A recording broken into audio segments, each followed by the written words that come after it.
Bonsoir à vous. J'espère que ça va. Aujourd'hui encore, je vais vous raconter une histoire, hein. C'est l'histoire d'une femme qui avait besoin d'un mari et qui avait ses critères de mari, bien sûr. Quand elle parlait avec le Seigneur, elle s'adressait à Dieu dans ses prières, elle dit Seigneur, je suis d'abord très belle. L'école, je suis allée très loin avec l'école. La taille, le poids, tout ce qu'il faut, j'ai tout. Cuisinière, je cuisine bien, je parle bien. Bref, j'ai tout ce qu'il faut. Je n'aimerais pas avoir un homme qui, je sais pas, qui est bizarre. Bref, donne-moi un homme qui me mérite aussi. Les années sont passées, c'est comme ça que le Seigneur lui dit, ma fille, bon, tu m'as trop demandé un homme. Je vais te donner un mari aujourd'hui. Je te dis simplement, tu iras dans n'importe quel supermarché que tu voudras. Le premier homme qui va prendre le premier homme qui va t'aider à porter ton panier pour aller à la paye, pour payer, pour solder tes achats, c'est lui ton mari. C'est comme ça que cette femme arrive. Le premier, donc, quand elle a fait les achats, un serveur, quelqu'un qui travaillait dans un supermarché, est venu. Il a pris son panier. Un bel homme aussi et tout, juste qu'il n'avait pas assez d'argent. Mais à sa grande surprise, ce monsieur avait la bague au doigt. Elle regarde le monsieur, elle lui demande, qui t'a envoyé ici? Laisse mon panier, si c'est la sorcellerie, c'est la malchance. Pardon, j'ai quelqu'un qui est là pour venir porter mon panier. Pardon. C'est comme ça que ce monsieur s'excuse, il s'en va. Et Dieu Seigneur, mais Seigneur, je suis partie, la seule personne qui m'a aidé à porter le panier là-bas, c'est un monsieur, il avait mis la bague au doigt et tout. Et moi, je fais quoi avec les hommes mariés? Le Seigneur lui dit, ah, moi, ce n'était que le seul homme que j'ai mis. Il lui dit, repars, quand tu vas repartir faire les achats. L'homme qui va t'aider à porter le panier, c'est lui ton mari.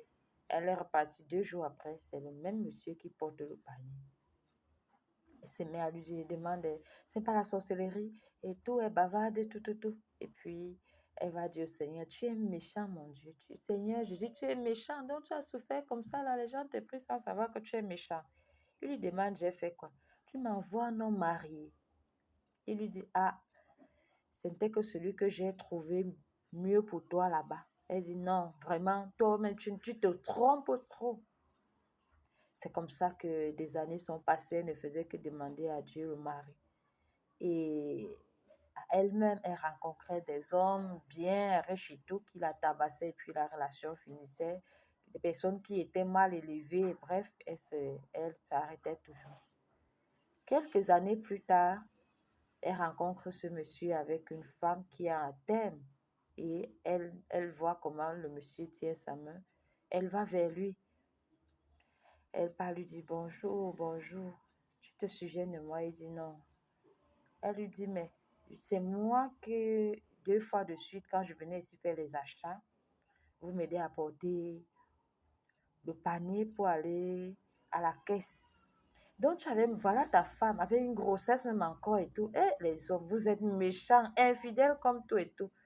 Le monsieur dit, ah oui. Le monsieur lui dit, vraiment, madame, moi, quand je vous avais vu, vous m'avez beaucoup plu. Je voulais vraiment causer avec vous et faire de vous mon épouse. L'épouse de quoi? Donc, tu crois que j'aime la polygamie et tout? Le monsieur commence à rire, il lui dit, non, quand vous m'avez vu là, j'avais perdu ma femme.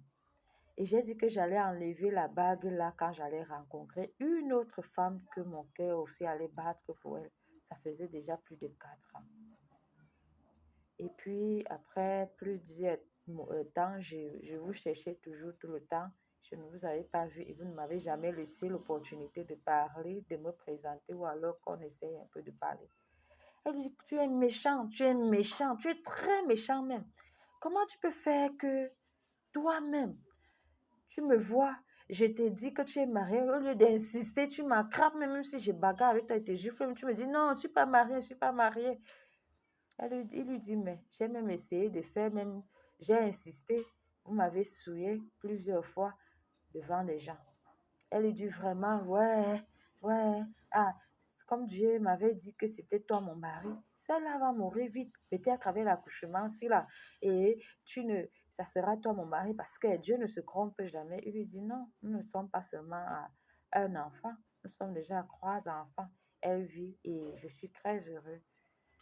Voilà comment cette femme commence à dire à Dieu, tu es méchant. Il fallait me détailler comme ça que tu me dis que comme tu vois là, ton mari là, tu vas voir avec la bague au doigt d'abord, ça va se passer, il va causer avec toi. Comment tu... Le Seigneur lui a dit, tu n'as pas voulu écouter le monsieur, tu n'as jamais cherché à savoir qui il était et tu m'as traité de méchant. Voilà ton mari qui est parti et tu n'auras plus jamais un mari. Tu vas passer ton temps comme ça et tout. Et jusqu'à aujourd'hui, cette femme-là, elle pleure nuit et jour. Elle demande à Dieu de mettre un autre homme qui peut être son mari, qu'elle reconnaît ses erreurs, elle demande pardon, mais elle a perdu et c'est comme ça aujourd'hui, elle vit comme ça. Merci et j'espère que vous avez apprécié l'histoire et que j'aurai les commentaires. Merci. Vous pouvez toujours vous abonner à ma page Une histoire chaque jour. Merci.